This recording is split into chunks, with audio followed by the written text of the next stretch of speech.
Good day, each and everyone. This is Majid Data Hajinor speaking. So my topic is all about acquiring concept.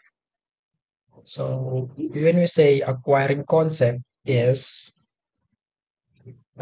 ito ay karaniwang tumutukoy sa process ng pagkuha o pag-aaral ng mga new information or bagong impormasyon na nakasanayan karanasan. Ito ay malapit na nauugnay sa pag-aaral o pag-unlad ng ating kaalaman.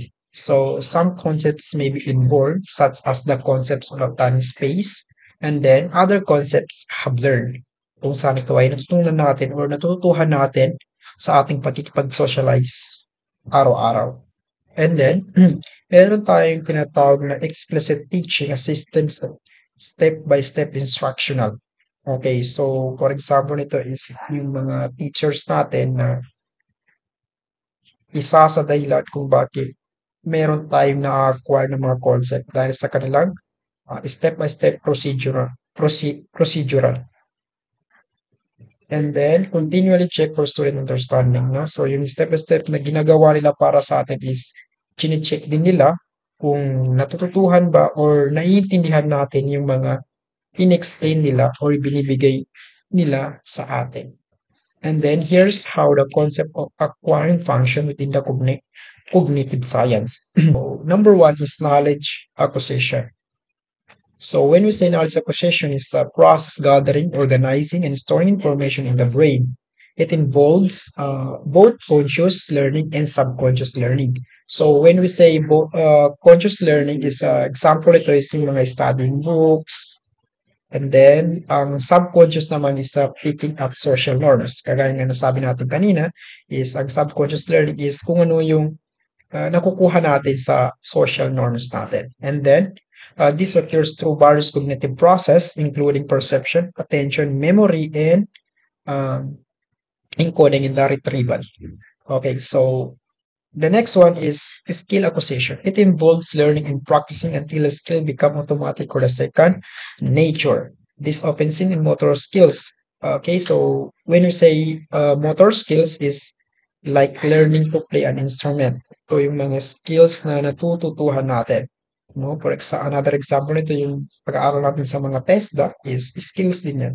Like plumbing, electricity, as long as may tayong tutunan is skill na yan. Mismo yung mga katawan natin yung gumagana, skills na yan. And then, meron naman tayong tinatawag na cognitive skills. So, pag sinasabi natin cognitive skills is, ito na yung mga diyan na nai-involve yung pag-iisip natin like solving problem, writing essay, as long as na-involve yung mga cognitive skills natin or critical thinking natin is doon napapasok ang cognitive natin. Okay. So we have stages of skill acquisition. So number one is cognitive stage. Initial understanding, conscious effort. Okay, so example nito is kung mag-acquire tayo ng knowledge is kailangan natin gamitan ng critical thinking or diskartehan lang natin kung paano natin ma-acquire yung skills na tinuturo sa atin.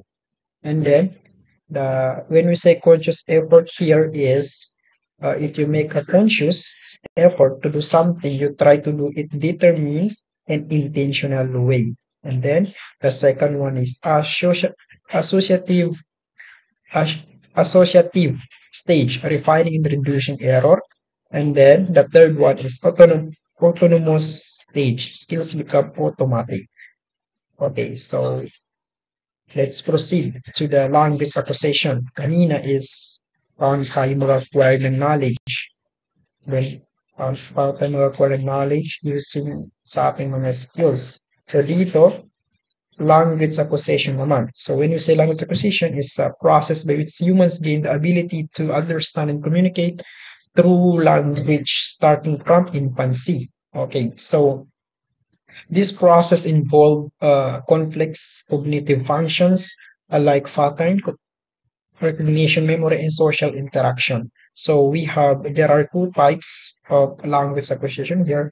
Number one is first language acquisition, learning one's native language. Example nito is, for example, is yung mga baby, yung mga sanggol is natutuhan nila yung mga first language na tinuturo ng kanyang nanay, which is yung mga short lang na natutunan nila sa loob ng bahay is yung mga first language na nakukuha or nakakuha ng bata. And then the second language is once na pumasok na yung bata sa schools is marami na siyang matutunan dyan na mga language.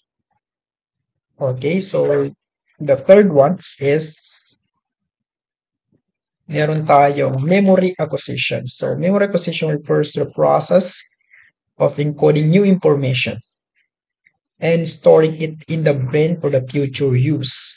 So meron tayong tinatawag na short-term memory and the long-term memory. So yung sinasabi natin short-term memory, temporary holding of information. So for example, ito yung mga mabilisan lang na nawawala o nag-stay sa ating mga utak. Yung mga kailangan natin pag-studian is mabilis lang siya nawawala. And then meron tayong long-term memory is ito yung mga taong merong 500 gigabytes ng kanilang mga utak. Kaya nilang memorize ng sobrang dami na hindi nila nakakalimutan. Okay, so the last one here is the perception and attention. Cognitivization relies heavily on perception. So, kagaya na nagbanggit natin kanina, is sa cognitive is ginagamitan natin ng mga critical thinking, like solving problem or writing an essay. So, doon na papasok si cognitive acquisition. How do we interpret sensory information? And sa attention naman is the cognitive focus on a certain stimuli. So, this process is help filter and prioritize what information we acquire and process. So in general, acquiring in cognition is a broad process of how we take in process and store information and skills, playing a central role in learning development. And then concept information and building is concept formation is process of relating series of ideas, and the last one is concept building process that operate quite naturally from the time. Okay, so once again, this is Hachima Magic Data